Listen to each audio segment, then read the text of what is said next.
Jair Bolsonaro nasceu na cidade de Campinas em 1955.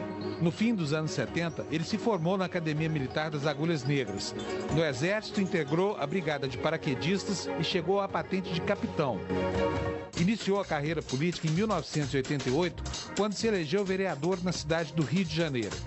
2 anos depois, foi eleito deputado federal, cargo que exerce até hoje pelo 7º mandato consecutivo.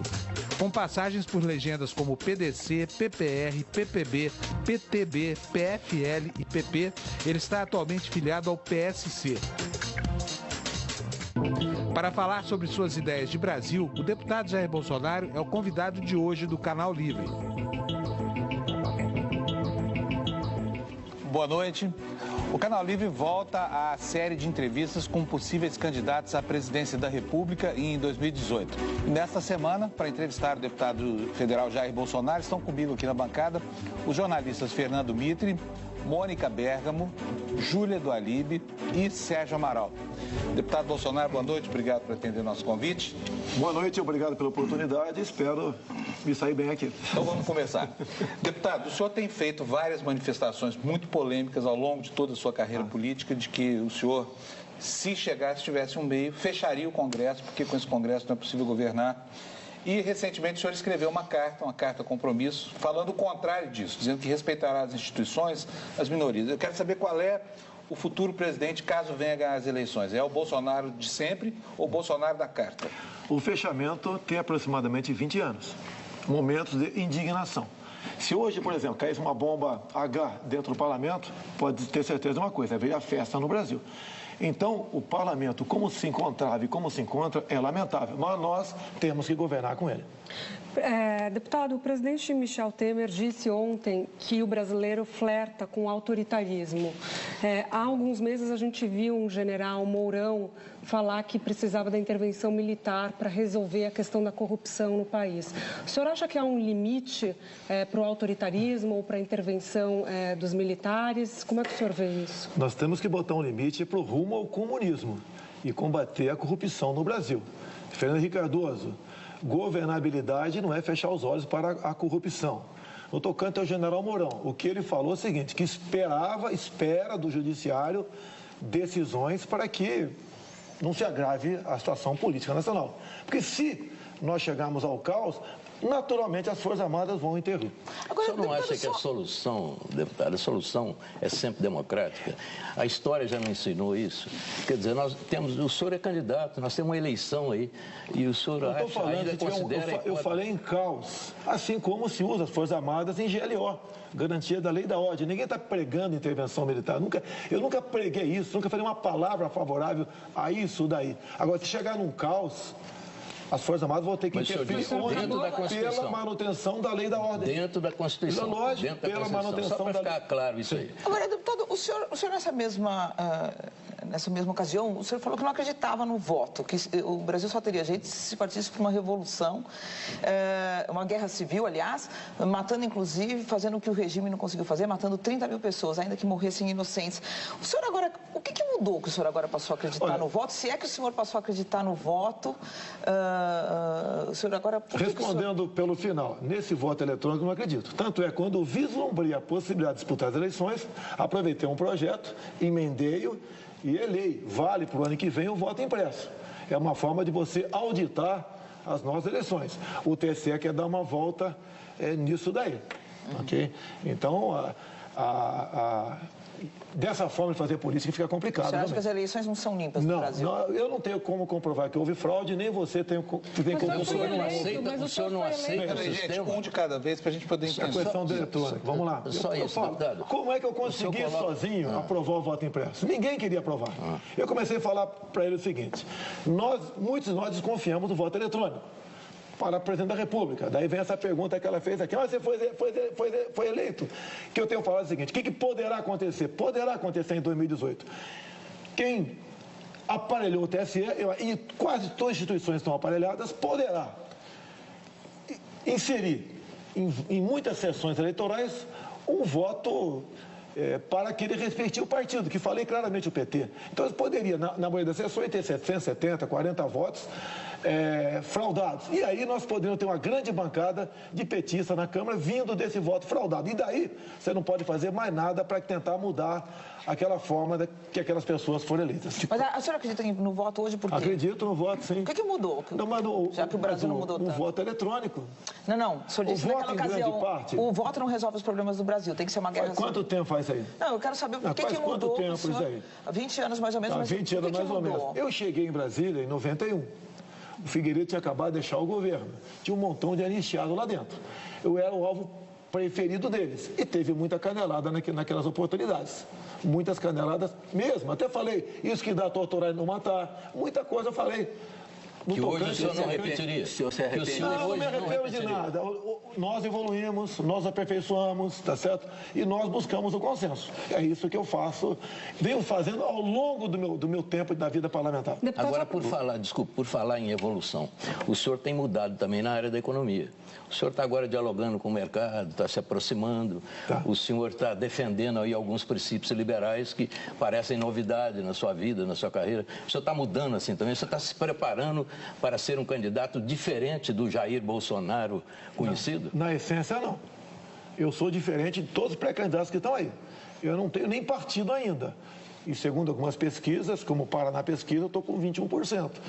Eu devo ser uma pessoa que tem que ser analisada o que me fez chegar até esse momento de certa projeção nacional. E digo mais, Beatriz, quem declara voto a mim dificilmente muda. Então, em não havendo fraude, com toda certeza eu estarei no segundo turno. No tocante à economia, eu sou o único que tenho falado, ouvindo pessoas que eu confio. Não basta você ser economista, eu tenho que confiar em você. Nós chegamos à conclusão que, com regras, o Banco Central tem que ser independente, até para uma previsibilidade, até para que eles possam trabalhar com metas no tocante à inflação, juros, ajuste fiscal, entre outras coisas. Eu não sou especialista em economia. Eu tenho que ser especialista eu tenho que ser um médico porque vou indicar o futuro ministro da Saúde? Não é por aí. Eu tenho que ser a pessoa de bom senso. O senhor adotou o velho tripé, né? O senhor já falou. Tem que ser, até que deu certo depois de algum tempo, depois de muita tentativa e erro. E o Brasil perdeu muito até chegar a esse ponto que tem que ser preservado na questão da economia. O senhor acabou de dizer que quem declara voto no senhor não muda. Só que muita gente, eu já vi muitas análises, que nesse momento o voto no senhor seria um voto de protesto. O senhor acha que já dá para diferenciar, então? Não é um voto de protesto? Os números da pesquisa representam o que é real hoje, já? Eu tenho certeza que é dessa forma. Logicamente, eu agrego um pouco de voto de protesto. Até o Dória tentou capitalizar um tempo atrás, que seria o anti-Lula. Eu sou anti-Lula desde quando eu entrei na política, tá? Então, capitaliza muita coisa para mim. Eu tenho fala simpatia, né? Simpatia do público evangélico, simpatia enorme do agronegócio, das pessoas que querem ter uma arma dentro de casa, das pessoas que querem um currículo escolar diferente dos que estão aí, das pessoas que querem fazer comércio com o mundo sem o viés ideológico. Eu tenho simpatia dessas pessoas todas, que ao longo do tempo, vão se transformando em possibilidade real de voto. Deputado, o senhor tinha uma posição bastante intervencionista no que tange à economia. Até a Folha publicou um levantamento feito com base nas suas propostas, nas suas votações no Congresso. Agora o senhor está adotando esse discurso liberal. Queria entender um pouco o que é esse intervencionismo com um pouco de liberalismo. O senhor é a favor da privatização da Petrobras, da Eletrobras, e o senhor votou a favor de subsídios. Que tipo de subsídio o senhor acha que a economia é favorável para movimentar a economia? Para mim, a Folha não é referência de absolutamente nada. Tanto é que eu não atendo mais a Folha de São Paulo, a não ser gravando entrevista. Deturpam tudo, tem seus interesses. No tocante à economia, tem estatais que não tem que ser privatizadas, tem que ser extintas. Tipo? Eu não quero entrar em detalhe aqui, porque careceria de um bom estudo vindo do BNDES para mim. Eu não quero entrar em detalhes aqui. Até porque eu não quero aqui que alguma coisa que, porventura, eu fale aqui de forma equivocada, sirva para potencializar outros setores da nossa imprensa. Outros estatais têm que ser privatizadas sim. As estratégicas, você tem que ver o modelo. Você não pode entregar essas questões estratégicas para o capital que pagar mais para você. Eletrobras. Fala-se em Golden Share, privatizar, exemplo da nossa Embraer. Então, isso que eu tenho assimilado e concordado com pessoas que me trazem essas informações da área política. Eletrobras. É a mesma coisa, no meu entender. Quando eu falei há pouco tempo a questão da China, né? Eu falo a China porque a China é que tem mais dinheiro, a China está sendo mais agressiva nessas questões. A China não está comprando do Brasil, está comprando o Brasil. Então, com Golden Share ou com uma forma de privatizar semelhante à nossa Embraer, você pode abrir o capital e privatizar até essas estatais. Só para concluir aqui, ainda a respeito dos seus projetos no Congresso, qual o projeto que o senhor escolheria para dizer desse eu me orgulho? Esse é o projeto da minha vida no Legislativo. O próprio voto impresso.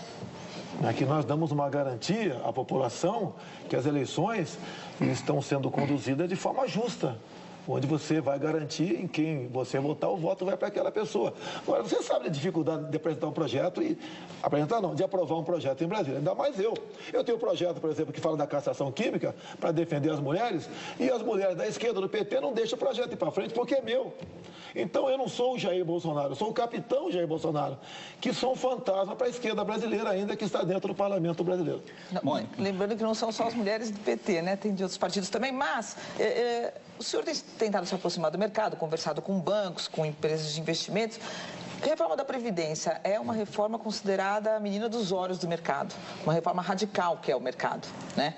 Qual é a reforma da Previdência que o senhor defende? Por exemplo, em relação aos militares e a reforma geral. O que o senhor... Quer começar pelos militares? Se quiser botar os militares na Previdência, eu concordo. Desde que temos direito à greve, fundo de garantia... Então o senhor não concorda? Peraí, não é igualdade? Não, mas o senhor não concorda, porque não pode os militares fazerem greve. Mas espera aí, mas se é para pagar, ser iguais na Previdência, ser iguais também nos deveres lá atrás. Ok? Agora, o militar sempre foi, para o mundo todo, né, uma instituição à parte. Nós não temos... O mundo todo, pelo que eu sei, raros são os países que fazem Previdência. Ele tem um aparato social que lhe garante aquela aposentadoria que tem o nome de inatividade, é diferente. Por exemplo, eu vou estar daqui a pouco na formatura do 3º sargento de especialista em Guaratinguetá. A garotada se forma lá, falando inglês, inclusive, ganhando bruto R$3.400 por mês. Ao longo de 5 anos, metade pede demissão. É para continuar dessa forma? Se podem continuar se prevalecendo da disciplina do militar para subjugá-lo, não é dessa forma. Você pode ver, muitos concursos públicos, carreira típica de Estado, o jovem de 25 anos de idade começa ganhando com um general que 45 de serviço está ganhando. Isso é justo? Não queremos nem isonomia com eles, mas dessa forma, como os militares estão sendo tratados, não é justo. Agora, querer, no final da carreira, o coronel ganhar 5 mil por mês, ou o subtenente, que a massa vai comprar-se embora, ganhar metade disso, isso a injustiça. Mas e a reforma geral da Previdência? O senhor é a favor da idade mínima, por exemplo, e tempo de transição e tempo de contribuição para se aposentar? Quantos anos? A reforma ainda está sofrendo ajustes, né? A forma como foi proposta, eu não aprovo, eu não voto favorável. Quando se apareceu os 65 anos, a forma inicial, por coincidência, eu estava no Piauí. E ali eu puxei um atlas, estava comigo, e vi a expectativa de vida do povo daquele estado, 69 anos. Eu acho que buscar aposentadoria com 65, não. As propostas que nós estamos estudando é uma outra, que você começa a ganhar uma parte do salário mínimo com 55 anos de idade. Com 60 outra parte, com 65 o final, que seria o mínimo, o salário mínimo. Essa proposta está sendo estudada. Logicamente, quando se fala nisso, né, tem uma transição. E eu sempre... estou pressionando quem está comigo nessa área. Como fica a transição? Como o povo vai entender isso daí? Que eu tenho que apresentar alguma coisa. Tá? Então, essas coisas estão sendo estudadas, no meu entender, é algo diferente. O que eu tenho diferente para apresentar, Mitre, é a questão de... Eu duvido que eu sentado na cadeira presidencial vai aparecer o senhor Renan Calheiros lá e falar, eu quero o Banco do Nordeste para mim. Eu duvido que isso venha acontecer. A forma de fazer política, como foi feita até o momento. E toda a imprensa pergunta para mim, como você vai governar se eu tomar lá da cá? Eu devolveria a pergunta a vocês. Existe outra forma de governar ou é só essa? Se é só essa, eu estou fora. Mas, de qualquer forma, a interação com o Congresso é imprescindível para um presidente da República. O senhor não teme com esse pensamento, com esse tipo de pensamento, virar um novo Collor, uma nova Dilma? O Collor entrou com questão de corrupção. A Dilma foi de pedaladas, entre outros assuntos também. O meu caso, eu estou imune à corrupção. Inclusive, fui citado no Mensalão, fui citado no Petrolão, por Alberto Youssef, devolvi dinheiro da JBS Friboi. Eu sou uma pessoa diferente dos que estão lá. Agora, não dá para o parlamento e o executivo ser um corpo só. Como está discutindo agora. O PSDB vai desembarcar, o PP já está de olho no Ministério das Cidades. E vão ratear tudo que está lá. Ou seja, quem escala o time não é o técnico, né? Quem escala os ministérios não é o presidente, é o parlamento. Eu não seria o bobo da corte jamais. Eu pretendo começar, por exemplo, quem vai ser o ministro da Defesa? Vai ser um oficial general de 4 estrelas. Quem vai ser o ministro, por exemplo, da Saúde? Alguém que entenda desse assunto, obviamente. E assim cada ministério. Se é para aceitar indicações políticas, a raiz da ineficiência do Estado e da corrupção, aí fica difícil você apresentar uma proposta que possa realmente proporcionar dias melhores para a nossa população. Mas tem um problema, o senhor precisa da maioria no Congresso, se o senhor for presidente, para aprovar suas matérias. E aí, isso significa, organizar a maioria significa dividir o poder. E isso pode ser feito dentro de uma legitimidade democrática clássica, muito conhecida. Como é que o senhor atuaria? Como é que o senhor faria isso? A questão do Gedel Vieira Lima em seu apartamento, isso não é uma exceção. Isso é uma regra. E, geralmente, os grupos políticos que têm esses cargos para se beneficiar. Eu já tive 2 reuniões, chegou agora o grupo de 18 parlamentares comigo. Tá? O que nós estamos decidindo? Como governar sem o toma lá da cá. Esse grupo nosso, eu acho que até abril, maio do ano que vem, vai ter uns 100 aproximadamente. Seria por aí. O que nós temos que entender, a mensagem que quero dar para todos o Brasil, inclusive o parlamento, é o seguinte: se o Brasil estiver bem, nós estaremos bem. E não o contrário. Não, o meu grupo político estando bem, o Brasil vai estar bem. Nós estamos partindo para o caos. Não dá para continuar administrando o Brasil dessa forma. O parlamento indicando ali, impondo seus nomes. E outras medidas tem que se tomar. Botando aí 30 anos atrás, tínhamos ali 12, 15 ministros, não dá para continuar com essa quantidade de ministérios que temos pela frente. A economia é pequena em cima disso, mas você tem que saber quem são seus ministros, o povo também. Eu até perguntarei para vocês aqui, em 30 segundos, será que você tem como citar o nome de 8 ministros? Fica difícil, pode até citar, mas fica difícil. Imagine para o povo comum isso aí. Falando um pouco sobre equipe, o senhor é acusado de ser machista, de ser racista, de ser sexista. Eu gostaria de perguntar para o senhor, que mulheres o senhor acha que poderiam contribuir, por exemplo, para um eventual gabinete seu? Eu gostaria que o senhor citasse nomes. E também pessoas no movimento negro, por exemplo, ou no movimento LGBT. Quem que o senhor acha que poderia formular políticas públicas interessantes para esses setores e o senhor convidaria? Eu não vou falar, olha só, primeiro me acuso de tudo isso aqui, senão não me acuso de corrupto, né? Olha, eu não posso fazer, vou escolher ministério. Se apresente as lésbicas, os gays, os negros, os altos, os magros, os barrigudos, os careca, os mulheres. É competência. É competência. Não é agradar A, B ou C, setores. Eu não acredito em minorias no Brasil. A minoria tem que ser respeitadas, mas a minoria não pode se impor dessa forma também. Olha, nós temos que ter um Brasil que nos una, ao contrário que você falou aí. Há uma divisão no Brasil, branco, negro, hétero e homo, nortista e sulista, rico e pobre, pai e filho. Temos que unir um povo só. Mas mulher não é minoria, né? Mulher é uma maioria. O senhor não consegue citar nenhuma mulher próxima do senhor que esteja ajudando o senhor? E nem quero citar homens aqui, até porque Uma mulher que seja referência para o senhor. Ou uma líder internacional. Margarete Tati, por exemplo. Não, mas ela já não pode ser ministra do Brasil, porque ela Você quer que eu cite morreu, Luiz né? Lindo aqui para vocês? Que vergonha! Que vergonha! Pelo critério de cor. Que envergonha, inclusive, a raça negra. Deputado, agora deixa eu entrar nessa questão. O presidente Michel Temer, por exemplo, nunca disse que era machista, não foi processado, muito menos condenado, como aconteceu com o senhor. Mas fez um ministério absolutamente sem mulheres, né, no começo da gestão, foi muito criticado. Como é que vai ser isso? Já que o senhor não quer estar, não, teoricamente, como é que o senhor vai distribuir? Porque o senhor vai ter que lidar com esse problema. Ainda que goste do conceito das minorias. O senhor vai ter que ter representantes delas lá. Mas eu não vou falar em minorias, é competência. Quando você fala condenado... Não, eu sei, mas o que eu estou perguntando é o seguinte... algum processo político. Quantas mulheres o senhor pretende ter no seu ministério? Eu fui condenado agora, político, olha só, a questão Maria do Rosário. Meu Deus do céu. Foi a senhora Ela Vieco que foi lá pessoalmente me denunciar, aproveitando uma saída do Rodrigo Janot.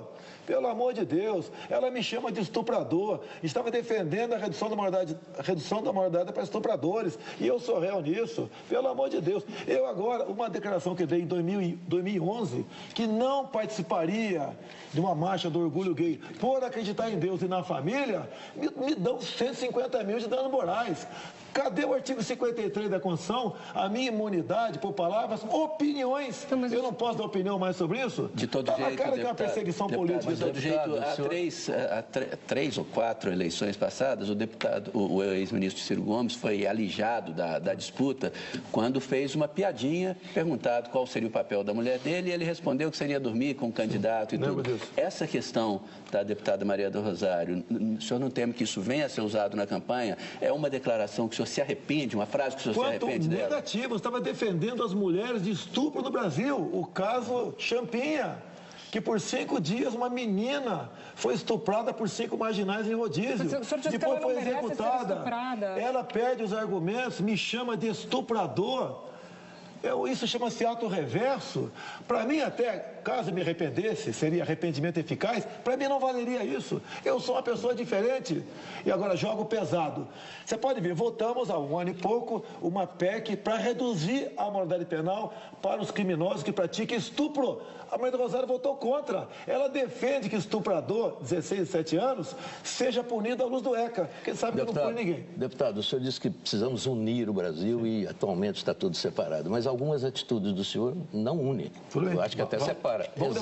Exemplo, a questão do gay. O senhor disse, jamais um filho meu seria gay porque eu sou um pai presente.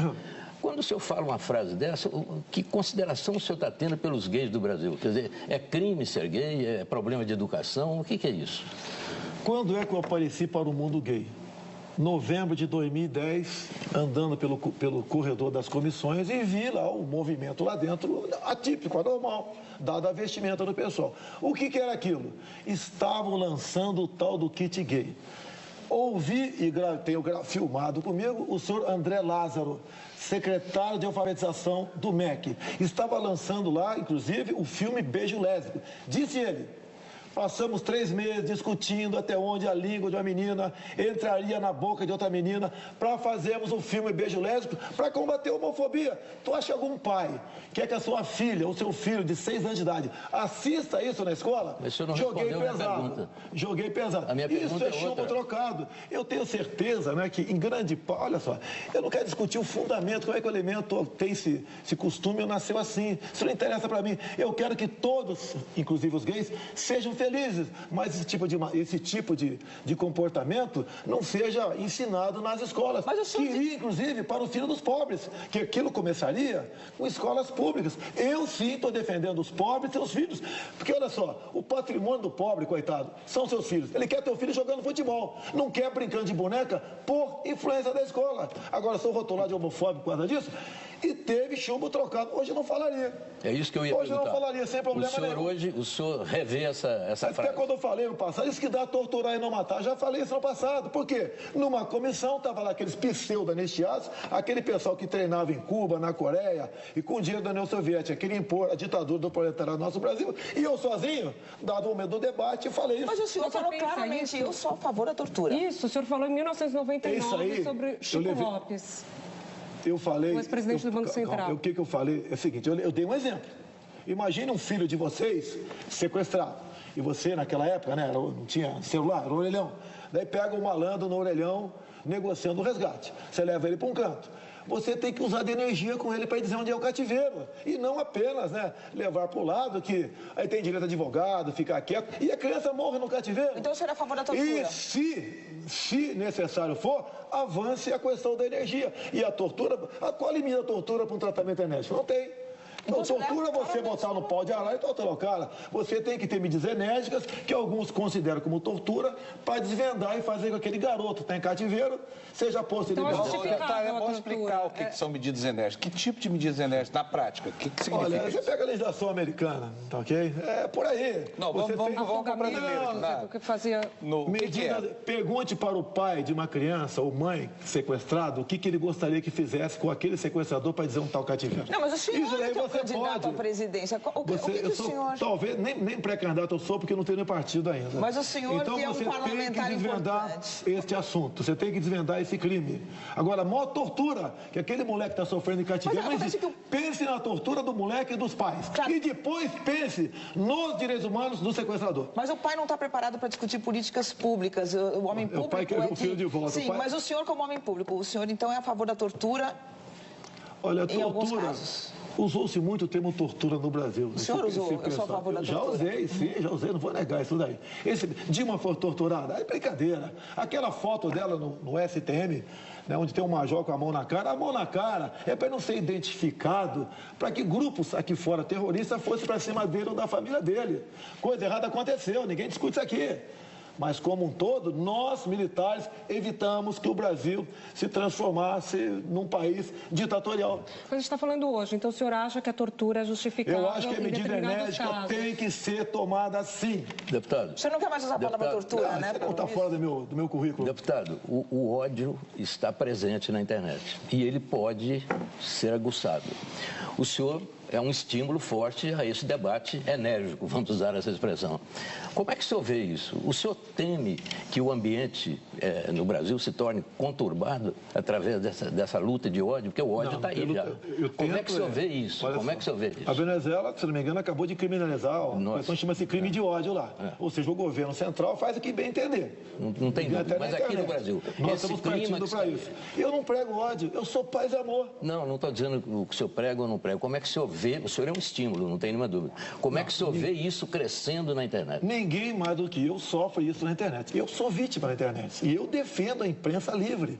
Eu fui contra a forma, o marco civil da internet daquela forma, porque permite o marco civil ser regulamentado por decreto. E não foi porque houve um impeachment e se esqueceu isso aí, que o PT iria partir para isso aí. Agora a internet é um campo livre. Você não pode falar isso pode, isso não pode. Lógico, pedofilia, essas coisas, então nem se discute.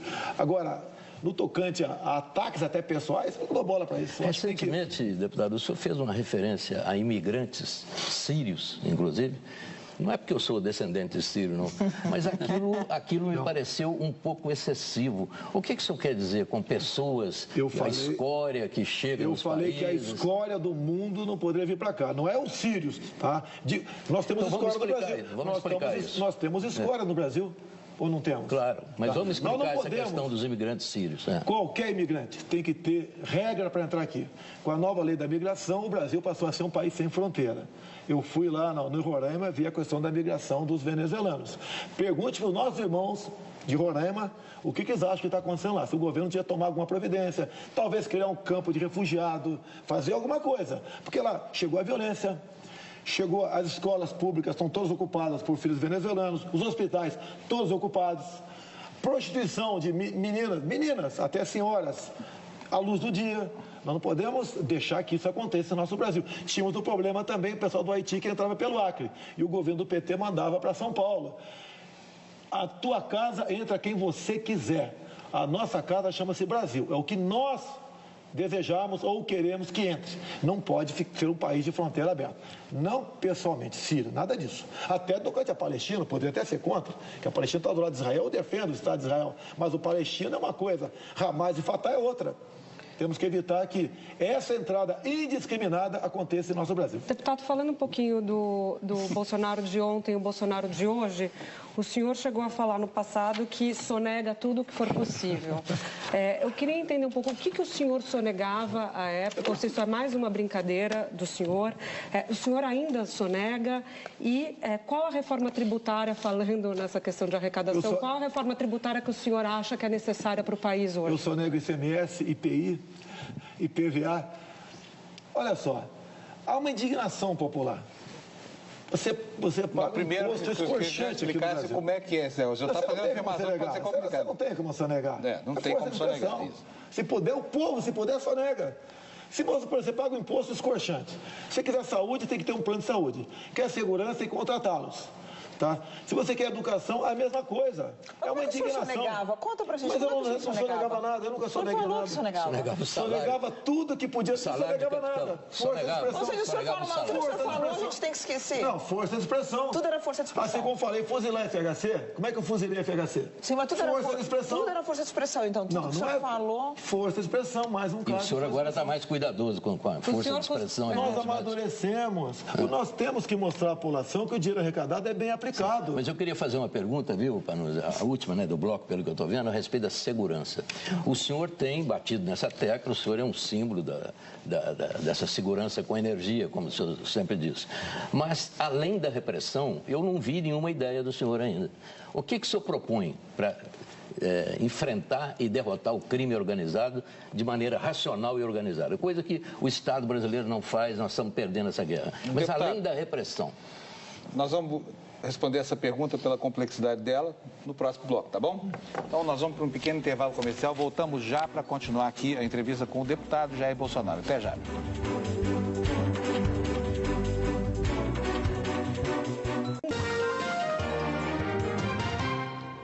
O Canal Livre está de volta, estamos hoje aqui entrevistando mais um possível candidato à presidência da República, o deputado Jair Bolsonaro. E no bloco anterior, o Mitre fez uma pergunta sobre segurança que eu interrompi. Mitre, repare, por favor. Eu vou sintetizar. Além da repressão, porque eu só vejo o senhor falar da repressão, mas que outro projeto o senhor tem para o combate ao crime no Brasil? Alguma coisa racional? Se você até começar a resolver a questão da economia, tu ajuda a violência a diminuir. Não há nenhuma dúvida. Um montão de medidas. Tudo que der errado, estoura na violência. Cai no colo do agente de segurança pública lá embaixo. Mas o seu projeto? Tá? Vamos lá. Primeiramente, desfazer o que foi feito até agora. Tá? Questão de armamento. Todo e qualquer cidadão de bem, se quiser ter uma arma, no que depender de mim, a terá. E para o homem do campo, fuzil, cartucho 762. Invasor tem que ser recebido assim. Afinal de contas, a propriedade privada é sagrada ou não é? Se não é, se é do Estado, estamos no comunismo, não temos que discutir mais isso daí. Uma outra questão muito importante, o policial militar. Eu falo muito pelo Rio de Janeiro, são meus amigos lá. Eles dizem para mim, se eu atiro, eu vou para a cadeia. Se eu não atiro, eu vou para o cemitério. Tá essa desgraça conhecida como audiência de custódia. Até é comum, né? O policial prende o bandido, no dia seguinte, na audiência de custódia, o bandido conta a sua historinha lá, que foi torturado psicologicamente, o policial responde por tortura psicológica. Nós temos que ter o excludente de ilicitude para a operação policial e para a legítima defesa também. O policial em operação responde, mas não tem punição. E legítima defesa também.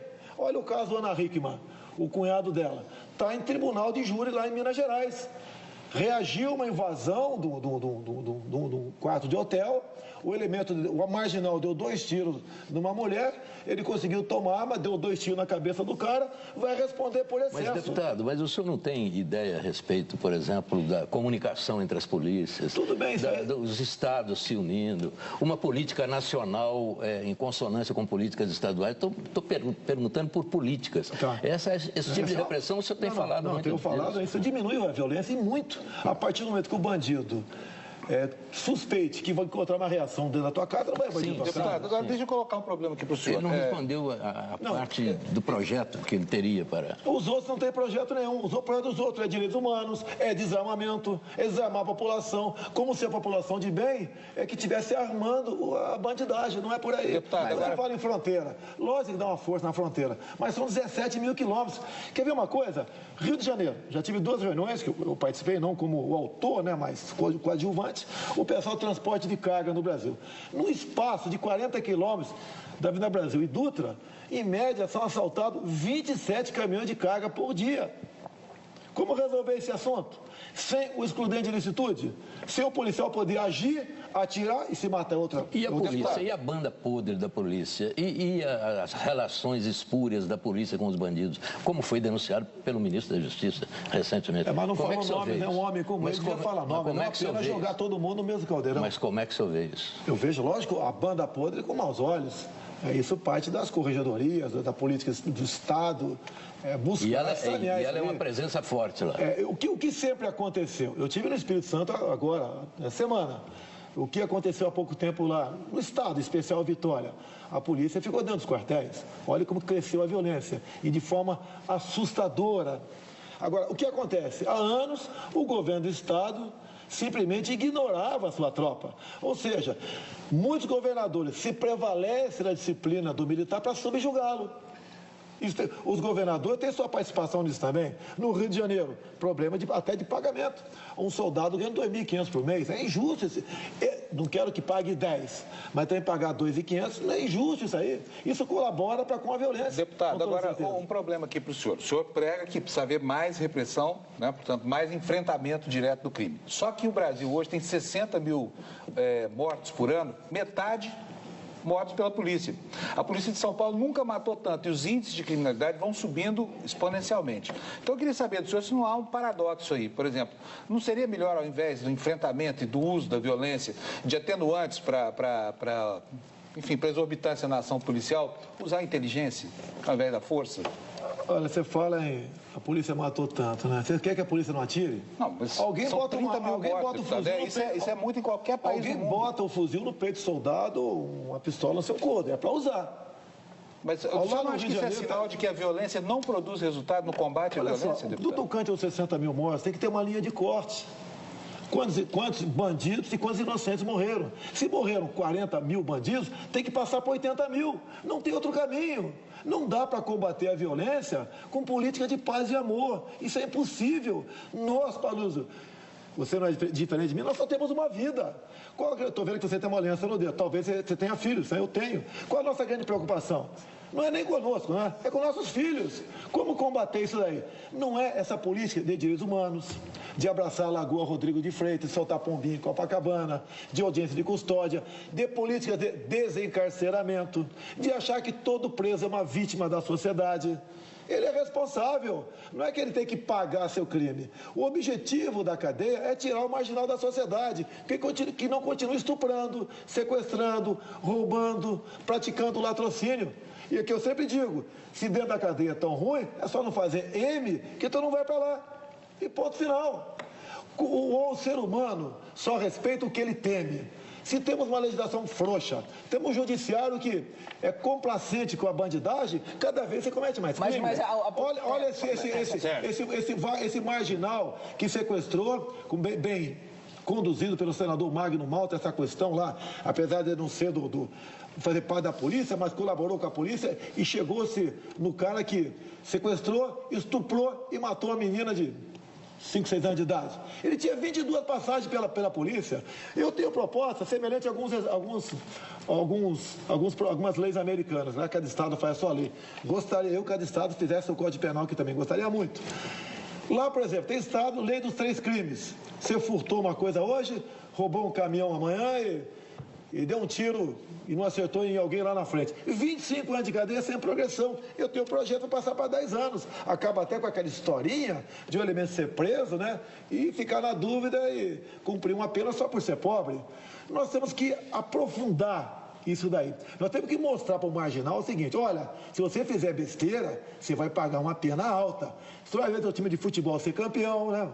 Você não vai tomar uma cervejinha fim de semana com a tua família, não vai ver teus filhos, vai complicar o teu lado.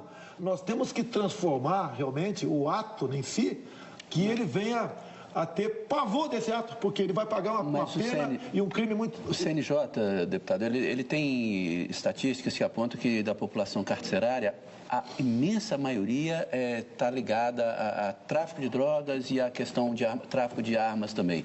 Se não entrasse tanta droga, se não entrasse tanta arma no país, é a questão que o Mito estava falando, uma política de fechar a fronteira mesmo, não seria muito mais eficiente? Olha, a fronteira Estados Unidos-México, em torno de 3.400 quilômetros. A nossa são 17 mil quilômetros. Sem comentar. Não temos como controlar essa fronteira toda que está aí. Não existe essa possibilidade física, material e com recursos para você fazer isso aí. Mais ainda, tem uma portaria 2010 do Ministério da Justiça que se aplica ou não se aplica para as polícias estaduais, se aplica para órgãos federais. Proibido tiro de advertência, proibido você atirar assim, uma viatura, furar uma barreira policial, proibido atirar neles, proibido você enquadrar um marginal, apontar uma para ele. Ou seja, fica difícil você fazer segurança com tanta gente defendendo tantos marginais em nosso Brasil. Agora, deputado, é o seguinte, é claro que esse discurso de que o marginal tem que ser preso, isso é uma coisa que agrada muita gente e parece óbvia, né?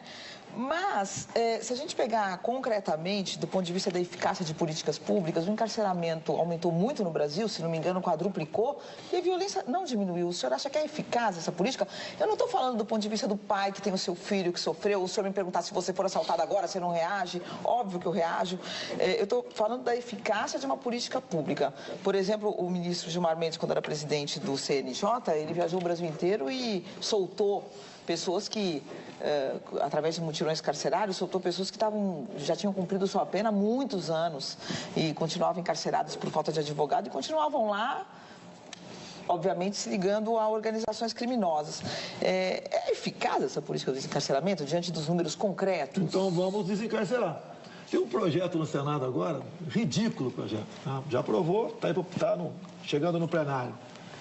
O diretor de estabelecimento prisional, caso a população seja um pouco grande, ele pode fazer gestões para botar na rua. Há pouco tempo sepultamos lá um projeto de lei que tratava do Estatuto do Encarcerado. Pelo amor de Deus. Dava direito a cada grupo de 1.000 encarcerados 5 médicos. Dava direito a eles a presidiar, inclusive, salão de beleza. Criava o dia do encarcerado, dia 25 de junho. Criava, inclusive, dos direitos do preso. O preso não tem que ter direito. Tem que ter direito nenhum. Ele não é cidadão mais. Não é ressocializar? Porque não, o objetivo da cadeia não é ressocializar, não. É tirar o canário da sociedade. Tá? Então, dava direito à cela individual. Cela individual, ou seja, o pessoal de colarinho branco não ia mais para a cadeia, porque estaria a cadeia cheia com outro tipo de criminosos. Tá? Então, esse tipo de política que foi adotada até hoje tem que desfazer tudo isso aí. Lógico, depende do parlamento brasileiro, depende. Tá? No que depender de mim, se eu chegar lá, nós vamos desfazer tudo que foi feito pelo PT e pelo PSDB nessa questão também. Bom, o Canal Livre vai para um último intervalo, voltamos já para concluir a entrevista com o deputado Jair Bolsonaro.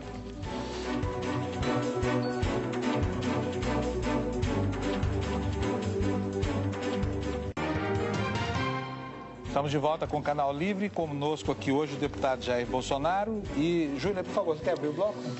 Deputado, queria voltar a essa questão, voltar a debater economia e falar um pouquinho sobre esse perfil do senhor intervencionista, nacionalista e agora um liberal. Quais reformas microeconômicas que o senhor acha que são as mais importantes? Quais o senhor colocaria em prática assim que assumisse? E como o senhor vê a participação do capital externo na economia brasileira? Inclusive, por exemplo, China. O senhor já mostrou alguma resistência à China. E compra de terras, por exemplo, o senhor acha que os estrangeiros podem adquirir terras? Qual o limite? Bem, vamos começar pelo último, né? Compra de terras. Vamos supor que eu fosse o dono da despensa da tua casa. O que você comeria amanhã? O que eu quiser. Quando se fala em China, a China tem montanhas de dinheiro. Poderia ser um outro país, mas no momento é a China. Há muito se discute, né? E já compraram em parte terras agricultáveis no Brasil. Vão matar o nosso agronegócio. A nossa segurança alimentar, com toda certeza, estará na mão dos chineses no futuro. Nós queremos isso. Inclusive, a mão de obra deles é barata. Daí um jornalista, outro dia, ao eu falar isso, né, ele comentou lá na outra ponta da linha. Nós temos a legislação brasileira aqui que vai impedir isso daí. Falei, não impede os cubanos. Os cubanos aqui, inclusive, 75% do salário deles vai embora. Okay? Aqui, eles vão trabalhar diuturnamente, como trabalham na China, e eles vão ter uma produtividade muito melhor do que nossa. Nós vamos matar o nosso agronegócio e o sinalização, que infelizmente, eu estou certo, infelizmente, é o ICMBio e IBAMA aparelhado com gente de esquerda, à vontade lá, né, petista ainda, estão multando adoidado aqui os fazendeiros, em especial do Rio Grande do Sul. Vai, no meu entender, daqui a pouco, né, fazer com que essas pessoas produzam menos, não produzam ou vendam suas terras. Temos mais de 100 fazendas invadidas em Mato Grosso do Sul. Quem invade agora é o índio na frente, o MST atrás.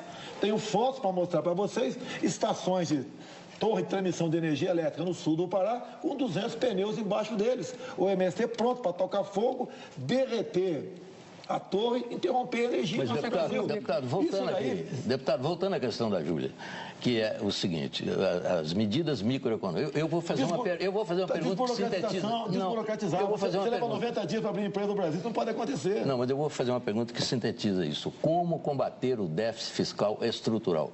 Primeira medida, qual seria? Olha, eu perguntaria, obviamente, para os meus economistas, né? O que eu posso responder... Esse é o maior problema do Brasil. É o maior problema do Brasil. Você tem que combater a corrupção, você tem que privatizar muita coisa, sim, ok? Para você ter superávit. Tá? Você tem que conversar com todo mundo da sociedade, okay? E buscar medidas para facilitar a vida que quer produzir. E quem é empreendedor, coisa que não tem. O governo só lembra de nós, aqui do povo, aqui embaixo, na hora de ir na jugular dele e arrancar muito dinheiro para eles. Quando é que os economistas que o senhor tem reunido vão apresentar um projeto para o senhor defender? E quem são esses economistas que o senhor mantém tanto segredo? Está aqui, o Brauman está nos acompanhando. Quem mais? O Abrão está nos acompanhando aqui. Outro Saxida também está nos acompanhando. Tenho visto de longe alguns outros economistas, tá? Para ver qual seria a melhor linha para ser adotada. Afinal de contas, plano de governo, Mito, você sabe que eu tenho que apresentar por ocasião de uma possível registro de candidatura, que seria em agosto do ano que vem. Se você apresenta um plano de governo que tenha qualquer brecha, você vai levar paulada de tudo quanto é lado. E quem apresenta na frente sai em desvantagem. Agora, de qualquer forma, o Brasil precisa de melhorar a infraestrutura, logística, por exemplo. Não tem, se começar a crescer, não tem energia. Não tem energia. Como? E o Brasil não tem poupança para isso. O senhor já disse, por exemplo, no investimento, o senhor não aceita o capital chinês, por exemplo? Depende da forma como ele está sendo investido aqui. Por exemplo, nós poderemos investir em energia, tem que investir. Você vai para Roraima, é um estado que não tem densidade eleitoral, então o pessoal não dá bola para Roraima. Lá você tem condições de ter energia eólica, tem solar e tem também as convencionais nossas, via hidrelétrica. Essa última você não consegue fazê-la. Por quê? Problema ambiental e problema indígena. Você tem que solucionar esse problema aí. Você pode ver, quando me permite aqui falar em economia um pouquinho mais, outras áreas, quando se fala, por exemplo, em turismo, que movimenta 10% do PIB no mundo, a questão ambiental não permite você fazer turismo na Baía de Angra dos Reis. Não permite você fazer turismo na região de Foz do Rio Ribeira de Iguape. Você pega Cananéia, você pega a Ilha Comprida e pega Iguape, você não pode fazer turismo ali. Essa maneira xiita de tratar a questão ambiental prejudica e muito a nossa economia. A economia vai bem quando o cidadão vai bem. Quando você tiver liberdade para exercer uma profissão, abrir com facilidade o seu negócio e começar a produzir algo. Aí a economia começa a ir bem, no meu entender. Mônica, Deputado, última pergunta. Há um consenso no Brasil de que o consumo é sobretaxado, o que penaliza quem tem menor renda, e a renda não é taxada no nível que a gente pudesse comparar com países de primeiro mundo, por exemplo. O senhor está discutindo com seus economistas a possibilidade de uma mudança nesse sistema? O senhor toparia discutir a criação ou a volta de impostos para o chamado andar de cima? Não, eu só aceito fusão ou extinção. Porque como está, é impossível o Brasil pensar em economia. A tal da curva de Laffer, né, que aprendi há pouco tempo, reconheço. Eu sou técnico em artilharia. Sei fazer derivada, integral, calcular tiro, essa é a minha especialidade. Sou formado em educação física também. Mas a tal da curva de Laffer, a partir daquele momento, se você aumenta o imposto, diminui a arrecadação. Nós já ultrapassamos. A curva de Laffer está em Marte, Saturno, não sei, está longe daqui. Você tem que trazer para dentro. Você vê, o prefeito do Rio de Janeiro pintou um problema, ele viu que vai ter problema de déficit na frente, aumentou o IPTU. Aqui o próprio prefeito de São Paulo, no tocante aos radares, continua multando da mesma maneira, taxou a Netflix, tá? E criando impostos cada vez mais. Você não pode partir por aí. Você tem que ter outras formas, né, para você fazer economia. E não apenas ver o teu lado, você tenta se reequilibrar ou não quebrar, quebrando o povo brasileiro. A economia vai bem quando o seu povo for bem. Deputado, chegamos ao final. O senhor tem 1 minuto para a sua despedida. Obrigado pela oportunidade. Sou o capitão do Exército Brasileiro. Se essa for a missão de Deus, o destino, serei soldado do povo brasileiro. O Brasil precisa de um presidente honesto, que é quase um palavrão no meu meio, que tenha Deus no coração e que seja patriota. Defenda a família, dê a posse de arma de fogo para o cidadão de bem, acabe com a nossa economia pelo viés ideológico do mundo todo, aceite parcerias dos bons países para nos desenvolvermos aqui. aproveitar o nosso subsolo agregando valores. Eu acho que é por aí que nós podemos ir para frente. E não aceitar indicação para os seus ministérios na base do toma lá da cá. Porque aí está, no meu entender, a origem da ineficiência e corrupção do Estado brasileiro. Muito obrigado. O Canal Livre de hoje fica por aqui. Nós agradecemos a presença do deputado Jair Bolsonaro, dos meus colegas Fernando Mitre, Mônica Bergamo, Júlia Duailib, Sérgio Amaral. A você que nos assistiu, muito obrigado pela sua audiência. Boa noite, até a semana que vem. Tchau.